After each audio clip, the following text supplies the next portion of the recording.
The end of the year is upon us. I read a lot of good books this year, and I read the highest amount of books that I ever have in one year, which is almost 30. My list goes up to 34, but some of those I did not finish, so I'm not counting them into the final number of books that I read this year. So I'm doing an end of year book tag. I'm not doing the normal one that you see floating around because I didn't really like it. I'm doing my own that I created last year. Feel free to steal it. And if you do want to steal it, I will post the tag questions in the description for easy copy and pasting. The first one is favorite book of the year. I always have a hard time picking favorites of anything, and I did read a lot of good books this year, so I have 3 on my list. The first one is Dune. It seems so long ago, I forgot that it was this year that I read it again, and I really enjoyed it again. Sometimes when you read a really popular book, you feel like, why is this so popular? And it does have its weird moments, but I did not find myself thinking that. I found myself thinking, I really enjoyed that. This was a reread in anticipation of the second half of the Dune movie coming out earlier this year, and it was really nice having all the background knowledge fresh in my mind before going into the movie, because sometimes in a movie there's just not the details that you get in the book. And while of course the movie is different from the book and they changed some things, I felt like it was well enough done that I didn't mind those differences. And I feel like the book and the movie being very separate things, both are quite enjoyable. My next favorite of the year was His Majesty's Dragon by Naomi Novik. I've already talked a lot about this book this year. I think part of what made me love it so much was having come off of DNFing a couple of books right before this. So a couple of books that I just was not enjoying. The fact that it had been on my shelf for a while and I'd been putting it off. And so when I picked it up to finally read it, it was very unexpected that I would like it so much. And it's just a very, very sweet story about the relationship of the man and his dragon, and the stuff they go through together, and their relationship building through the book. I recently finished the second one, which I did not like quite as much. It didn't hold the same amount of magic. I will be making a review video for that one. The second one, not being quite as good as the first one, doesn't put me off from going forward with the rest of the series. Sometimes a second book is just not as good as the first. And then a series kind of finds itself again by the next book. So we'll see. And even if I don't like the whole series as much as this one, I'm happy having this as a favorite. And the third one on my favorites is Fool's Errand. Another one that was a little unexpected that I liked it so much, which shouldn't have been that surprising. I loved the Live Ship Traders trilogy, the one that comes right before this one. But Fool's Errand by Robin Hobb is the first book in the next trilogy featuring Fitz.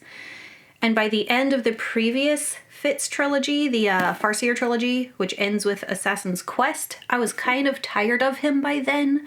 I was done. I was ready to move on. That was not one of my favorite books by Hobb or at all. And so I went in knowing that I like Robin Hobb as an author, but wasn't sure I would enjoy going back to Fitz's story.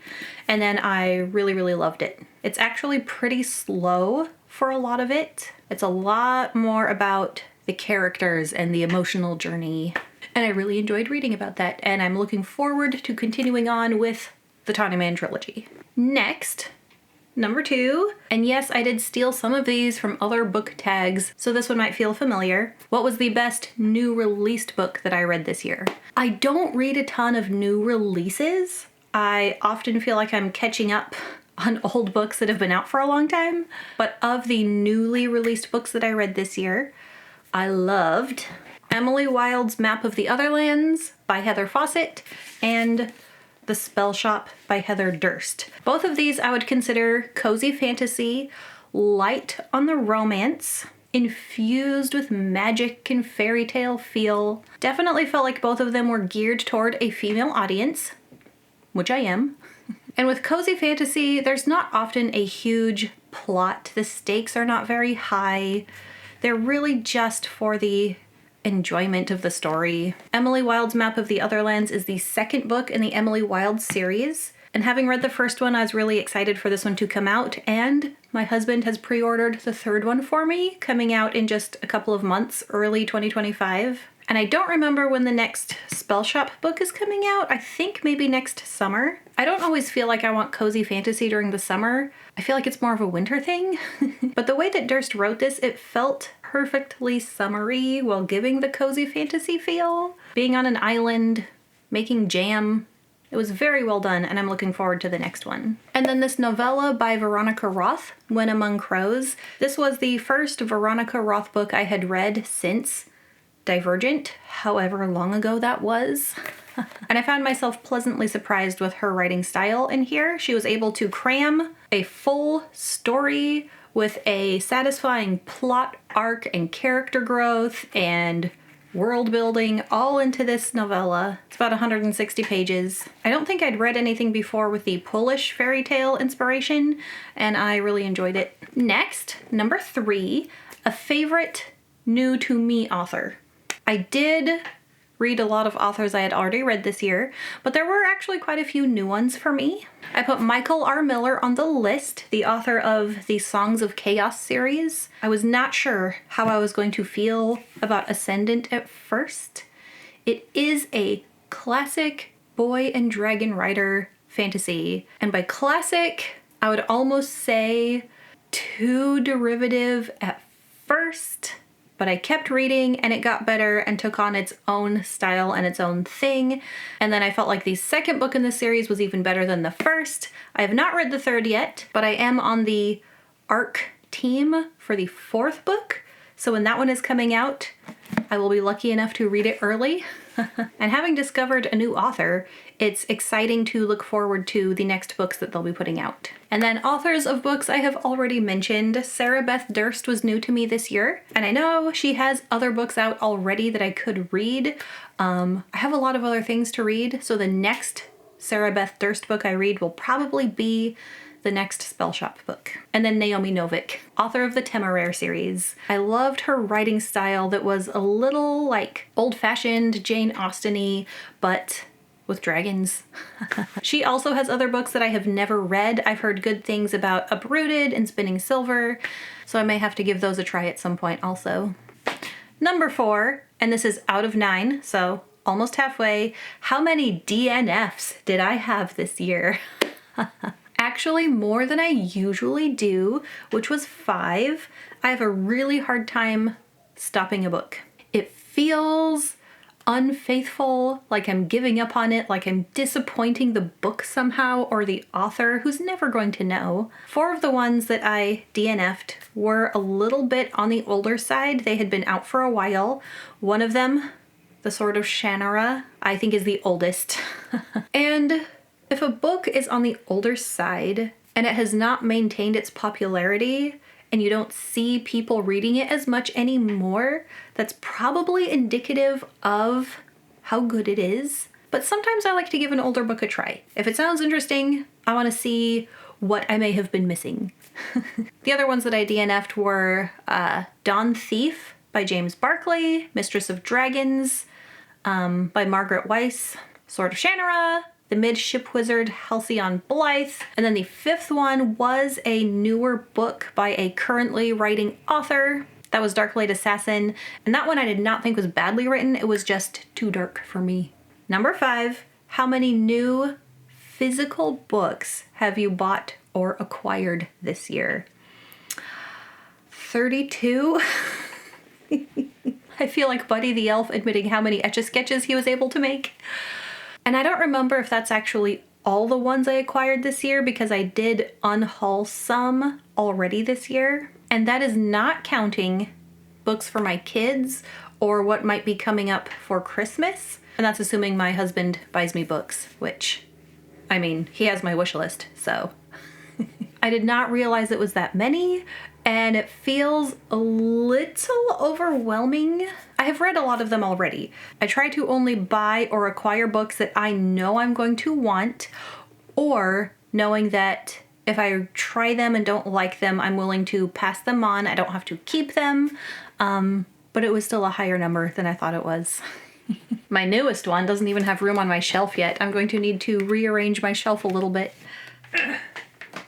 Number 6, and this is one of the questions that I added because I think it's a fun question to ask people or to answer, and that is, did you have any rereads this year, and were they as good as you remembered?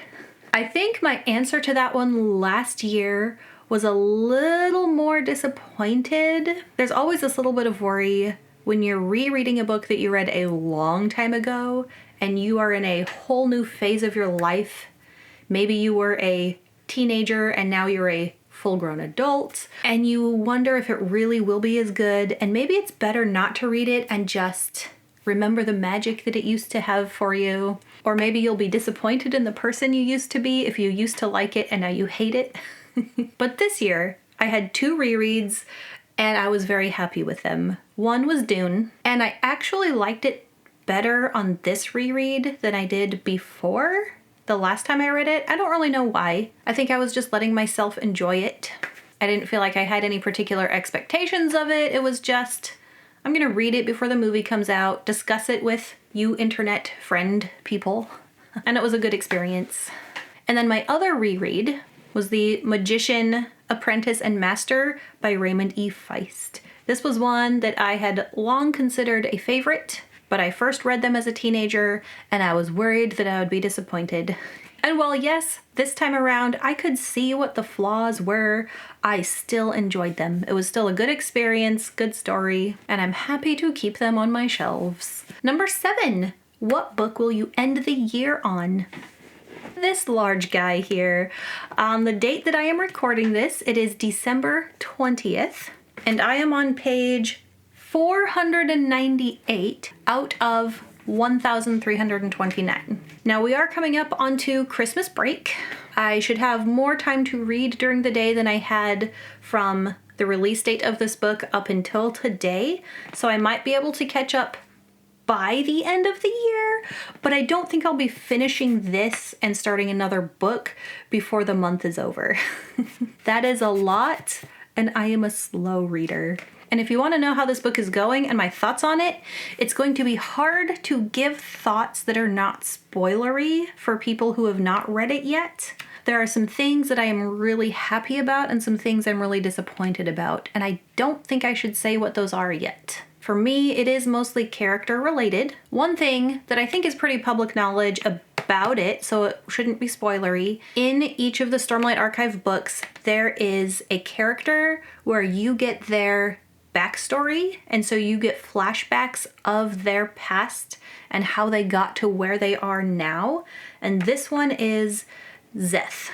So we are following him as a main character in this book and getting his flashbacks, and I was not excited about that. He was never one of my favorite characters, and I thought I was going to feel like, oh, all right, now it's another Szeth chapter. That's not how I've been feeling. It is interesting following his journey and seeing into his past. So I am glad that I'm not disappointed by that. And then overall, I'm just enjoying reading this series again. I think it's been 4 years since Rhythm of War, so that's a long time to have not been in this world at all, and it feels good coming back to it. I am between a third and a half way through, so I know pretty soon here we're going to start ramping up to the Sanderlanche, as we call it. The part where things start to get a little bit crazy, and I'm looking forward to that. I have terrible feelings. I have feelings that things that I am going to hate are going to happen, so I'm mentally prepared, but I'll probably still be mad when it happens. Number 8, most anticipated new releases for next year. For me, that will be the next books in the series that were new to me this year. So I'm looking forward to the next Emily Wilde book. I think there will be more time spent with Emily and Wendell in Fairy. I might be wrong about that. I really love the Emily and Wendell relationship. I think they are super cute. I love how they interact. I love how they are so opposite, but they admire things about each other, how they look out for each other and protect each other. It's just all super cute. Can't wait for the next one. The next Spell Shop book, I do not remember the name of it. It's not Spell Shop 2. I think it's following different characters in a different place. But having read and enjoyed the first one so much, I'm really looking forward to the next one. Not anticipating Onyx Flame. I have decided not to continue with the Empyrean series, which so far is Fourth Wing and Iron Flame. No, Onyx Storm. I said it wrong. I totally got the names wrong. Fourth Wing, Iron Flame, Onyx Storm. I decided after Iron Flame not to continue with the series. I unhauled that book from my shelf, and I do not plan on purchasing Onyx Storm when it comes out in January. I am glad to see that Onyx Storm is taking a little more time to come out than Iron Flame did. I think that rushing it out so soon after Fourth Wing made it suffer a little bit on edits.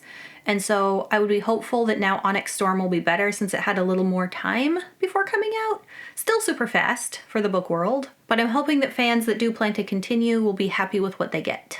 And last question, number 9. Have you started making reading plans for next year? Whew.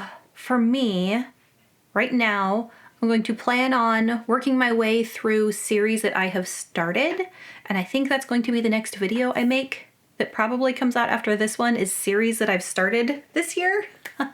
And then also working my way through some of those new books that I have acquired this year. I know that just because I bought a book this year doesn't mean it has to be one of the next read books. But, you know, I bought them because I wanted them, and so if I have time, I'll read them. And if I don't have time, they will sit there looking good on my shelf. I did want to give a shout out to my patrons. This year, as a thank you, I sent homemade bookmarks to my 2 patrons that are at the $2 level and up. I painted a tree growing roots on a stack of books. I have an extra, so if I get another patron before the end of the year in that $2 or up range, I will send my one leftover bookmark. And I just want to say how grateful I am to feel supported in my book habits and talking about books, and that there's people out there who enjoy listening and discussing books also. I hope you had a year filled with good books, and thanks for being here. Happy reading. Bye.